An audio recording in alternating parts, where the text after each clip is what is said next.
मैं आरती शुक्ला अपने YouTube channel पे स्वागत करती हूँ। एक गाना गाने जा रही हूँ। अगर अच्छा लगे तो लाइक सब्सक्राइब जरूर करिएगा।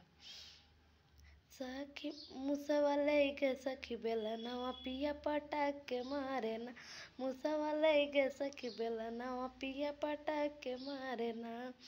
हम जाई से कही सासु हेर लगनी ना, सासु हेर लगनी ना। ओही कोन माया तरवा सासु रे लगनी ना, ओही कोन तरवा सासु हेर लगनी ना।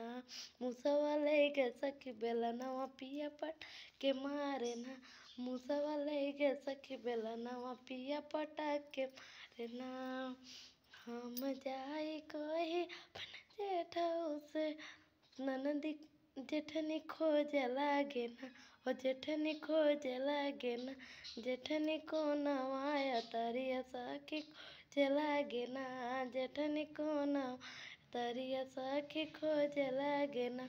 मुसवा लैके सखी बेलनवा पिया पटाक के मारे ना, मुसवा लैके सखी बेलनवा पिया पटाक के मारे ना। हम जाई कहीं अपन देव से जाके ननदी खोजे लागे ना, ननदी खोजे लागे ना। ओही कोन माया तरिया ननदी खोजे लागे ना, ओही कोन तरिया ननदी खोजे लागे ना।